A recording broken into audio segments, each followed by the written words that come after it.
అపోస్తలుల కార్యములు 13వ అధ్యాయము 1వ వచనం. అంతియొకయలోనున్న సంఘములో బర్నబా, నిగేరనబడిన సుమోయేను, కురేనీయుడైన లూకియా, చతుర్థాధిపతి అయిన హేరోదుతో కూడా పెంచబడిన మనోయేను, సౌలు అను ప్రవక్తలను బోధకులను ఉండిరి. 2 వారు ప్రభువును సేవించుచు ఉపవాసము చేయుచుండగా పరిశుద్ధాత్మ, నేను బర్నబాను సౌలును పిలిచిన పని కొరకు వారిని నాకు ప్రత్యేకపరచుడని వారితో చెప్పెను. 3 అంతటా వారు ఉపవాసం ఉండి ప్రార్థన చేసి వారి మీద చేతులుంచి వారిని పంపిరి. 4 కాబట్టి వీరు పరిశుద్ధాత్మ చేత పంపబడిన వారై సెలూకయకు వచ్చి అక్కడ నుండి ఓడ ఎక్కి కుప్రాకు వెళ్ళిరి. 5 వారు సలామీలో ఉండగా యూదుల సమాజ మందిరములలో దేవుని వాక్యము ప్రచురించుచుండిరి.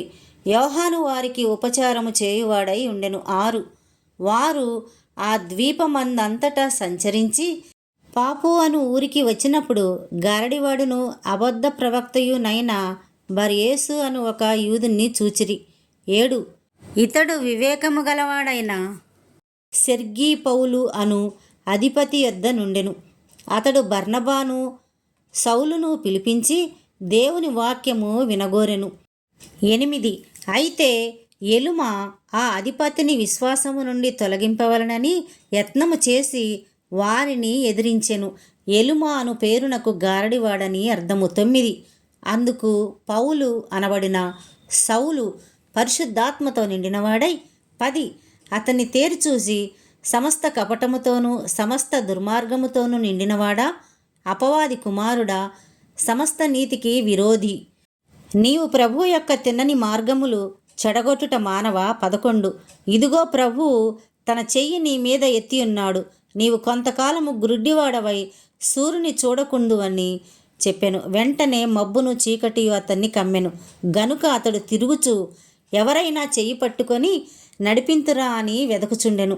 12 అంతటా ఆ అధిపతి జరిగిన దానిని చూసి ప్రభు బోధకు ఆశ్చర్యపడి విశ్వసించెను.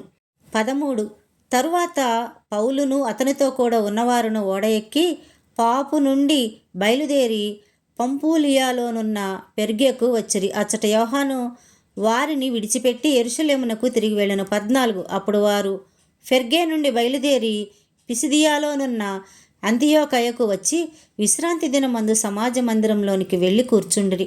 15 ధర్మశాస్త్రమును ప్రవక్తల లేఖనములను చదివిన తరువాత సమాజ మందిరపు అధికారులు, సహోదరులారా, ప్రజలకు మీరు ఏదైనా బోధవాక్యము చెప్పవలనని యున్న ఎడల చెప్పుడని వారికి వర్తమానము చెప్పిరి.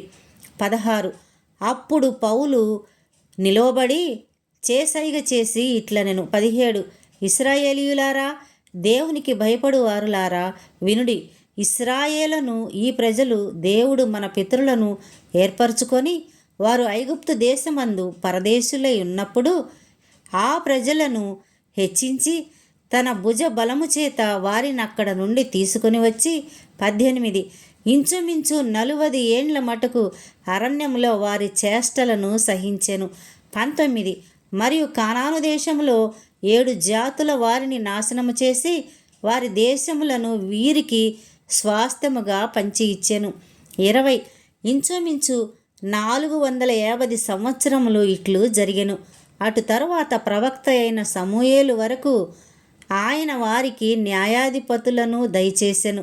21 ఆ తరువాత వారు రాజు కావాలనని కోరగా దేవుడు బెన్యామీను గోత్రీయుడును కీషు కుమారుడునైన సౌలును వారికి 40 ఏండ్ల వరకు దయచేసెను. 22 తరువాత అతనిని తొలగించి దావీదును వారికి రాజుగా ఏర్పరచెను. మరియు ఆయన, నేను యెషయ కుమారుడైన దావీదును కనుగొంటిని, అతడు నా ఇష్టానుసారుడైన మనుష్యుడు, అతడు నా ఉద్దేశములన్నీ నెరవేర్చునని చెప్పి అతనిని గూర్చి సాక్ష్యమిచ్చెను.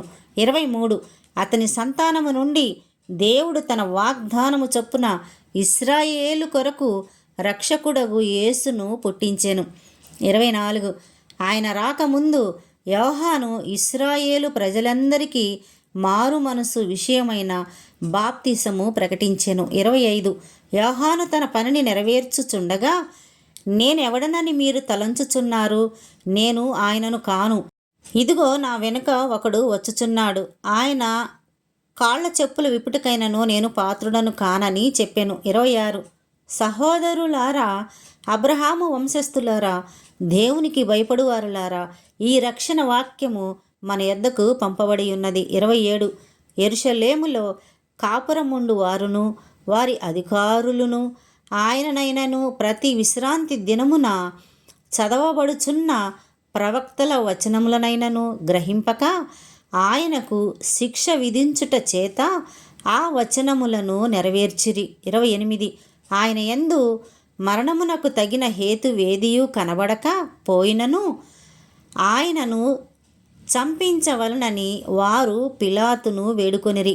29 వారు ఆయనను గూర్చి రాయబడినవన్నీ నెరవేర్చిన తర్వాత ఆయనను మ్రాను మీద నుండి దింపి సమాధిలో పెట్టిరి. 30 అయితే దేవుడు మృతులలో నుండి ఆయనను లేపెను. 31 ఆయన గలిలయ నుండి యెరూషలేమునకు తనతో కూడా వచ్చిన వారికి అనేక దినములు కనబడెను. వారిప్పుడు ప్రజల ఎదుట ఆయనకు సాక్షులై ఉన్నారు. 32, 33 దేవుడు యేసును లేపి పితరులకు చేసిన వాగ్దానమును మన పిల్లలకు నెరవేర్చి ఉన్నాడని మేమును మీకు సువార్త ప్రకటించుచున్నాము. అలాగే నీవు నా కుమారుడవు, నేడు నేను నిన్ను కంటిని అని 2వ కీర్తన యందు రాయబడి ఉన్నది.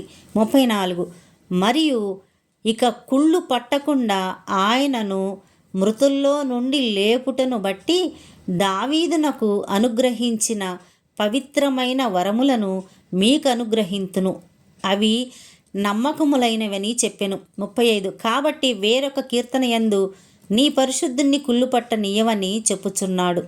36, 37 దావీదు దేవుని సంకల్పము చొప్పున తన తరము వారికి సేవ చేసి నిద్రించి తన పితరుల యొద్దకు చేర్చబడి కుళ్ళిపోయెను, కానీ దేవుడు లేపినవాడు కుళ్ళు పట్టలేదు. 38 కాబట్టి సహోదరులారా, మీకు ఈయన ద్వారానే పాప క్షమాపణ ప్రచురమగుచున్నదనియు. 39 మీరు మోసే ధర్మశాస్త్రం వలన ఏ విషయములలో నీతిమంతులుగా తీర్చబడలేకపోతిరో ఆ విషయములన్నిటిలో విశ్వసించు ప్రతివాడును ఈయన వలననే నీతిమంతుడిగా తీర్చబడుననియు మీకు తెలియగాక. 40 ప్రవక్తల గ్రంథమందు చెప్పబడినది మీ మీదికి రాకుండా చూచుకొనుడి. అదేమనగా 41 ఇదిగో తిరస్కరించు వారులారా, ఆశ్చర్యపడుడి, నశించుడి. మీ దినములలో నేనొక కార్యము చేసేదను, ఆ కార్యము ఒకడు మీకు వివరించినను మీరెంత మాత్రమును నమ్మరు అనెను. 42 వారు సమాజ మందిరములో నుండి వెళ్ళుచుండగా ఈ మాటలను మరుసటి విశ్రాంతి దినమున తమతో చెప్పవలనని జనులు వేడుకొనిరి. 43 సమాజ మందిరములోని వారు లేచిన తర్వాత అనేకులు యూదులను భక్తిపరులైన యూదామత ప్రవిష్టులను పౌలును బర్నబాను వెంబడించిరి. వీరు వారితో మాట్లాడుచు దేవుని కృపయందు నిలుకడగా నుండవలెనని వారిని హెచ్చరించిరి. 44 మరుసటి విశ్రాంతి దినమున దాదాపు ఆ పట్టణమంతయు దేవుని వాక్యము వినుటకు కూడివచ్చెను.